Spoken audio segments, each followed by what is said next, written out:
One thing which is very clear in 2025 is that you cannot blindly go for your master's education abroad. It has to be a sound, smart financial decision as well, right? Because you don't want to end up spending too much without having a clear ROI. This is why today's video is crucial, because I'm going to tell you a simple thumb rule or formula that you can use to calculate how much should you be spending on your masters, like how much is it okay for you to spend on your education abroad. So let's do some number crunching on the other side of this intro. Keep watching.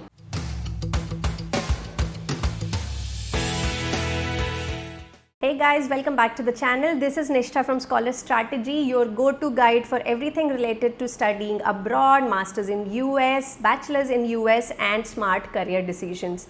Now I'm just back from my trip to mountains. I went to Guwahati and some places in Meghalaya. It was amazing. It was my first independent trip without my baby.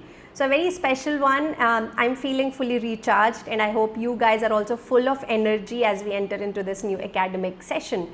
Now coming back to today's video, I'm noticing that some people have gone into masters or study abroad decision without really thinking it through, without analyzing their own financial situations.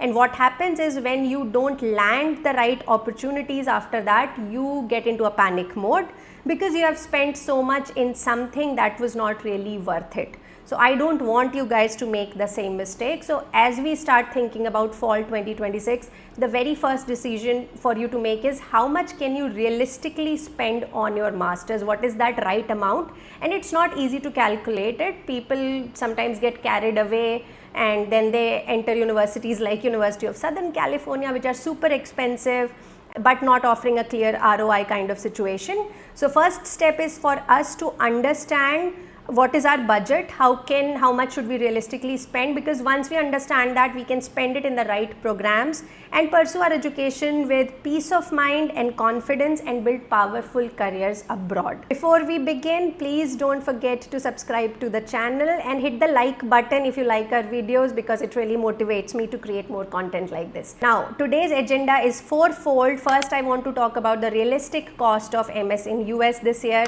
Second is the safe spend formula, which will tell you how much should you spend on your masters. Third is some real scenarios and examples. And number 4 is my final warning. So yes, do watch till the end and let's now get started with the first point, which is the real cost of masters in US this year. And I'm going to give the high level numbers here because the numbers vary a lot from university to university. But if I look at the public universities, the average tuition can go from $25,000 to $35,000 per year.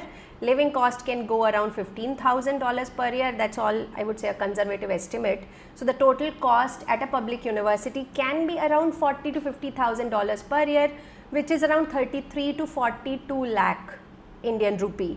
In private universities, the same amount can vary to $50,000 to $85,000 per year, which is 41 to 70 lakh Indian rupee per year.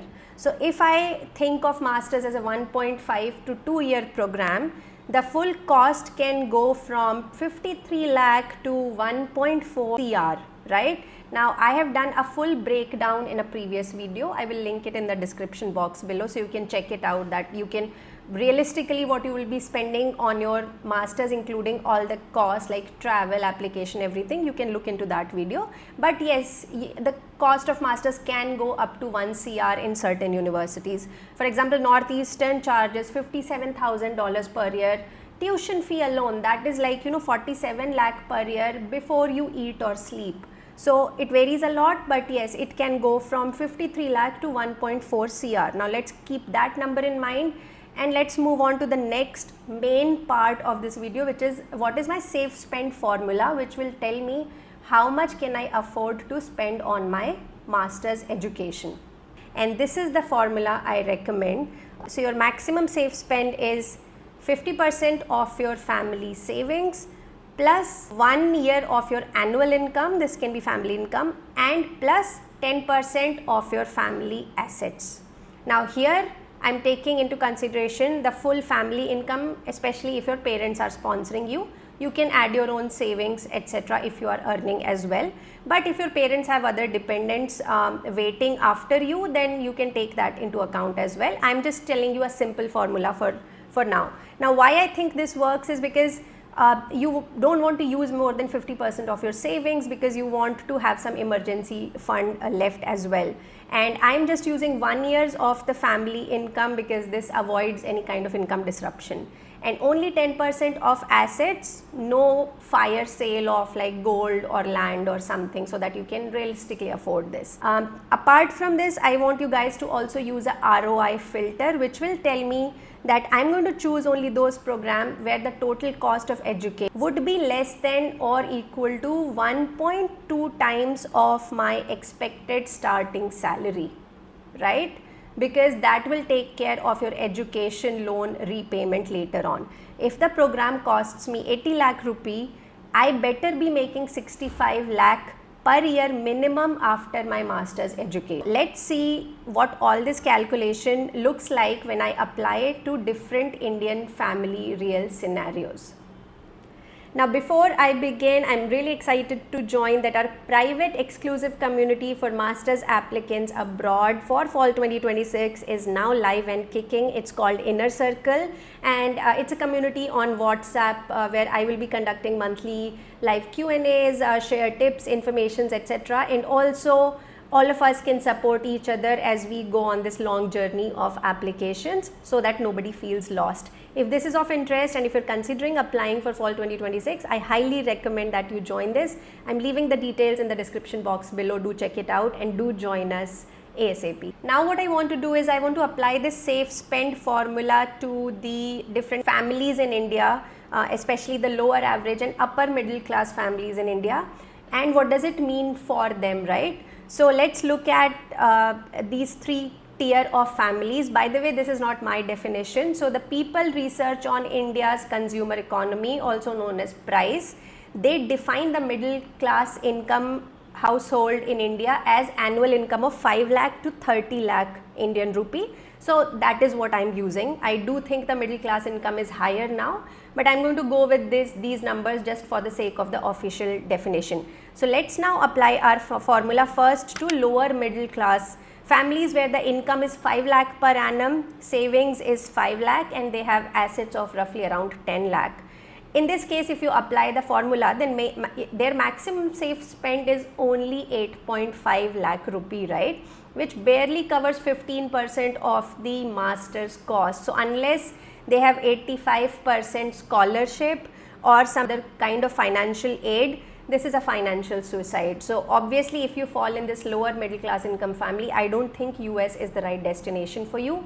You should not be taking a 60-70 lakh kind of loan to fund your education. It's better to look at other countries where the tuition cost or some other expenses are much on the lower side. Now let's look at the second case of the average middle class income families where the income is defined around 15 lakh, they have a savings of 30 lakh and assets around 75 lakh. Here if we apply this formula, then the maximum safe spend limit comes to around 37.5 lakh rupee. In this case, you can afford a 50 or 60 lakh program if you take 15 to 20 lakh of loan. In this case, still I would recommend that you stick to affordable universities like Sunny Buffalo, some universities in Texas, etc. and also prefer courses which are scholarship or financial aid friendly. But this you can afford to some extent if you're going for the right programs. Third case is of the upper middle class income families where the income is around 30 lakh, savings is around 90 lakh, assets are around 3 CR. Again, this is not what I am hypothesizing, this is according to the price formula. So the maximum safe spend for these families is around 1 crore 5 lakh rupee, which is kind of sweet spot. I mean, you can fund most of the master's programs, even including CMU, Columbia, Stanford, etc. But still don't get emotional. You should splurge only if the job outcomes of that course justify it. So look for courses where the placement rates are high, at least 80%, and the median salaries are around $90,000, which if you're going for a STEM program in US is generally true.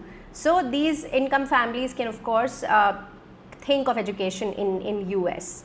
Now let's come to the final warning part of this video, and what I think is that if your dream program or whatever you're heading to is costing more than this formula, which is 70% of your savings plus 1.3 times your family annual income plus 15% of your family assets, then walk away. I don't think it's worth it. I don't think any degree is worth bankrupting your parents or living paycheck to paycheck in a foreign country, especially when job scenario is tough, especially when we don't know what's happening with the H1B visas and OPTs and all those uncertainties are there. Then do not spend beyond this limit on your education. Maybe look for alternate countries or some other career pathways. So yes, I hope this formula helps you make more financially prudent decision about your study abroad education in 2026. What do you think about this formula? What else would you add to it? And do you want me to share my curated list of good ROI universities for 2026? If yes, then leave a comment below and I will try to share those. By the way, we have a lot of content coming up for fall 2026 application. So do stay tuned. Do hit the like button if you found the information today was useful. It really helps me with the YouTube algorithm. And then I will see you guys in the inner circle community if you join that. And I will see you next weekend with a fresh new video. Until then, take care. Bye-bye.